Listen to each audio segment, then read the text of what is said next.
Hello friends, എല്ലാവർക്കും Nifty 50 അനാലിസിസിലേക്ക് സ്വാഗതം. കഴിഞ്ഞ ദിവസത്തെ അനാലിസിസിൽ നമ്മൾ പറഞ്ഞിട്ടുണ്ടായിരുന്നു ഇന്നൊരു സൈഡ് വേസ് മാർക്കറ്റിനാണ് സാധ്യത എന്ന്. സൈഡ് വേസ് വിത്ത് ബുള്ളിഷ് ബയാസ് ആവാനാണ് സാധ്യത എന്ന്. എക്സാക്ട്ലി മാർക്കറ്റ് അതുപോലെ തന്നെ ആയിരുന്നു. ഒരു സൈഡ് വേസ് മാർക്കറ്റ് ആയിരുന്നു വിത്ത് ബുള്ളിഷ് ബയാസ്. ഒരു ഇൻഡിസിഷൻ ക്യാൻഡിലാണ് ഫോം ചെയ്തിട്ടുള്ളത്. സോ ഇനി നമുക്ക് നാളത്തെ ഒരു ട്രേഡ് സാധ്യതകൾ എന്തൊക്കെയാണ് എന്ന് നോക്കാം. ഈ ഒരു ക്യാൻഡിലിൻ്റെ ഹൈ ബ്രേക്ക് ചെയ്യുകയാണെന്നുണ്ടെങ്കിൽ ഒരു ബൈ എൻട്രിക്കും, അതുപോലെ തന്നെ ലോ ബ്രേക്ക് ചെയ്യുകയാണെന്നുണ്ടെങ്കിൽ ഒരു സെൽ എൻട്രിക്കുമാണ് നാളെ ചെയ്യാൻ ഉദ്ദേശിക്കുന്നത്. നമുക്ക് വിശദമായിട്ട് അതിൻ്റെ ഒരു 15 മിനിറ്റ്സിൻ്റെ ചാർട്ട് എടുത്തിട്ടൊന്ന് അനലൈസ് ചെയ്ത് നോക്കാം.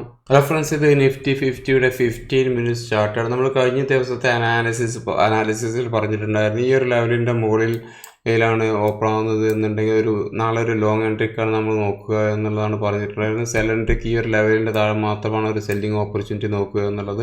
ഈ ഒരു ലെവലിൻ്റെ മുകളിൽ ഈ ഒരു ഗ്യാപ്പ് അപ്പായിട്ട് ഓപ്പൺ ചെയ്ത് ഈ കറക്റ്റ് ഈ ഒരു ലെവലിൽ വന്ന് സപ്പോർട്ട് എടുക്കുകയായിരുന്നു.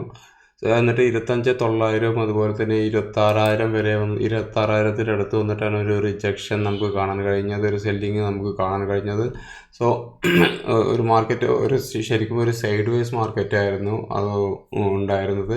ഞാൻ ഒരു സെൽ എൻട്രിയാണ് എടുത്ത്. സൈഡ് വേസ് മാർക്കറ്റ് ആയതുകൊണ്ട് ചെറിയൊരു സെല്ലിങ് പുട്ട് ഓപ്ഷൻ സെല്ലിയായിരുന്നു. എൻ്റെ വ്യൂ ലോങ് ആയിരുന്നു.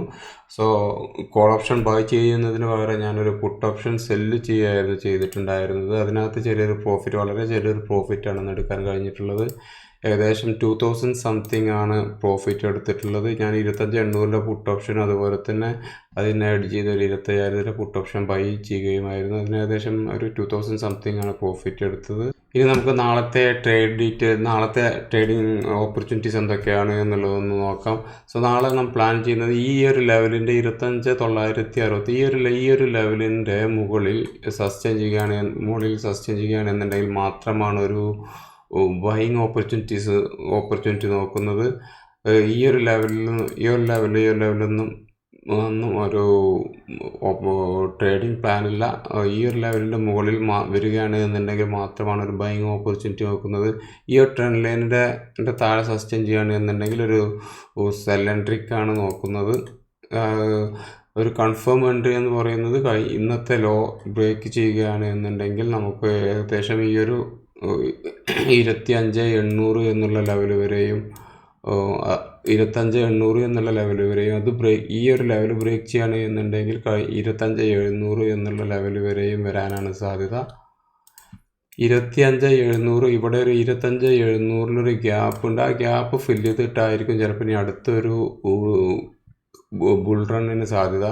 അതുകൊണ്ട് തന്നെ ഈ ഒരു ലെവലിൽ നിന്ന് 25,870 ഈ ഒരു ലെവൽ ഇത് ഇന്നത്തെ ലോ ആണ്. അത് ബ്രേക്ക് ചെയ്യുകയാണെന്നുണ്ടെങ്കിൽ 25,800 എന്നുള്ള ലെവൽ വരെയും ഈ ഒരു ലെവൽ വരെയും, ഇത് 25,800 എന്നുള്ള ലെവൽ ബ്രേക്ക് ചെയ്യുകയാണെന്നുണ്ടെങ്കിൽ 25,700 എന്നുള്ള ഈ ഒരു ലെവൽ വരെയും വരാനാണ് മാർക്കറ്റിന് സാധ്യത കാണുന്നത്.